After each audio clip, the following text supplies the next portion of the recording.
ये बच्चों, आज हम पौधे के प्रजनन अंगों के बारे में पढ़ेंगे। सर्वप्रथम है पुष्प। पुष्प पौधों का प्रजनन अंग है। इसमें 4 चक्र होते हैं जो एक दूसरे के ऊपर चक्रीय रूप में लगे रहते हैं। नीचे के 2 चक्रों को सहायक चक्र कहते हैं और 2 ऊपर के जो होते हैं उन्हें आवश्यक चक्र कहते हैं। इन्हीं 2 के द्वारा प्रजनन क्रिया होती है और यह 4 चक्र हैं। कौन कौन से 4 चक्र हैं? बाह्य दलपुंज, दलपुंज, पुमंग और जायांग। पुष्प का सबसे नीचे का बाहरी चक्र बाह्य दल कहलाता है और जो प्रायः हल्के पीले रंग का होता है। इसके एक भाग को बाह्य दल कहते हैं। बाह्य दल की संख्या 4 होती है। ये 2 चक्रों में होते हैं, 2 अंदर और 2 बाहर होते हैं। इस विन्यास को कोरछादी कहते हैं। इसका कार्य भीतरी अंगों की रक्षा करना है और कीटों को अपनी ओर आकर्षित करना होता है। फिर है दलपुंज। पुष्प का दूसरा चक्र दलपुंज कहलाता है। यह प्रायः पीले रंग का होता है। इसके प्रत्येक अंग को, ये पीले रंग क्यों लिखा है हमने? क्योंकि सरसों का है ना। इसके प्रत्येक अंग को दल कहते हैं। दलों की संख्या भी 4 होती है और ये पृथक पृथक होती है और एक्स का आकार बनाती है। यह कोर स्पर्शी विन्यास कहा जाता है। सभी की बनावट एक सी होती है। पर्णपाती जो पुष्प के खिलने पर भी लगे रहते हैं। दल रंगीन होने के कारण कीटों को अपनी ओर आकर्षित करते हैं। ये हुए दलपुंज। ये अलग अलग रंग के हो सकते हैं अलग अलग फूलों में। अभी हम सरसों की बात कर रहे हैं इसलिए इसमें पीला लिखा है। तीसरा है पुमंग। पुष्प का तीसरा चक्र होता है पुमंग या नर चक्र। प्रत्येक अंग को पुंकेसर कहते हैं। पुंकेसर के 3 भाग होते हैं, पुतंतु, परागकोश और योजी। पुंकेसर 6 होते हैं जो 2 भ्रमी के में आप सरसों का पौधा हाथ में अगर रख सकते हो, अगर आसपास कहीं लगाओ तो उसके फूल को देखोगे तो आपको जल्दी से ये सब चीज़ें समझ में आ जाएगी, है ना। पुतंतु, परागकोश और योजी। पुंकेसर 6 होते हैं जो 2 भ्रमी में लगे होते हैं। इनमें 4 बड़े और 2 छोटे होते हैं, 4 धन 2। इस प्रकार 2 चतुर्दीर्घी कहते हैं। परागकोश में बहुत से परागकण होते हैं। जो परागकोश होता है उसके अंदर परागकण होते हैं।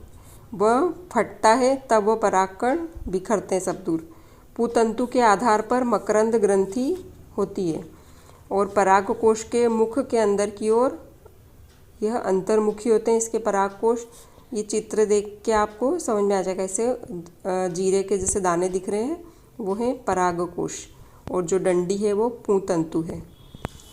और उसके बाद है चौथा जायांग। पुष्प के चौथे तथा केंद्रीय चक्र को जायांग कहते हैं। यह पुष्प का मादा भाग होता है। इसमें प्रत्येक भाग को अंडप या स्त्री केसर कहते हैं। उधर पुंकेसर था, इधर स्त्री केसर है।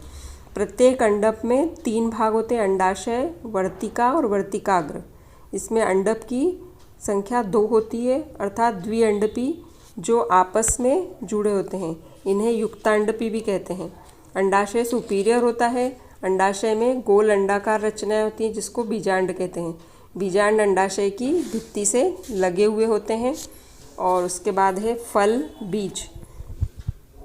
बीज एक बहुत छोटी रचना होती है पौधों के, बहुत ही जटिल और प्रमुख अंग होता है ये, जो केवल पुष्पधारी पौधों में ही उत्पन्न होता है। इसके फल को सिलिकुआ कहते हैं। इसका बीज भ्रूणपोषी होता है। इसमें तेल भी निकलता है सरसों का। सरसों के पौधों की उपयोगिता, जड़, तना, पत्ती, बीज सभी की उपयोगिता है। इसकी जड़ को सुखाकर ईंधन के रूप में काम ले सकते हैं या खाद बना सकते हैं और तने को जानवरों को खिला सकते हैं। मुलायम होता है और सब्जी भी बना सकते हैं और सूखने पर ईंधन का काम भी करता है। और उसके बाद है पत्तियाँ। इन पत्तियों को चारा भी बना सकते हैं जानवरों के लिए और इनकी अच्छी सब्जी भी बनती है। और फिर है बीज। इनके बीजों को तेल निकालने के लिए काम में ले सकते हो। अचार में भी काम आता है, सब्जियों में भी काम आता है सरसों का बीज। उसके बाद है तेल, कीटाणुनाशक है इसका। बीजों को पीसकर अचार के मसालों में डाला जाता है। बीजों से महिला उपटन भी लगाती है। सरसों का उपटन लगता है ना, चोट मोच आने पर भी इनके बीजों को पीसकर लगाया जाता है। इसके तेल निकलने के बाद शेष खल बचती है, वह जानवरों को खिला दी जाती। तेल निकालने के बाद जो कचरा बचता है उसे खल बोलते हैं। फिर है पुष्प। कीट पतंगे इसके पुष्प को मकरंद चूसते हैं और उससे शहद बनता है और यह फूल दिखने में भी बहुत सुंदर लगता है। और ये अभी जो हमने जितना भी पढ़ा है ये सरसों के बारे में पढ़ा है, इसलिए इसमें उसी का वर्णन किया गया है। बाकी फूलों में जो दल होते हैं, दलपुंज, वो अलग अलग रंगों के भी होते हैं। और ये हुआ हमारा पुष्प के प्रजनन अंग और पौधों के विभिन्न भागों का दोनों जो भाग हैं वो पूर्ण हो गए। इसमें कोई दिक्कत नहीं होगी, आपको अच्छे से समझ में आ गया होगा। धन्यवाद।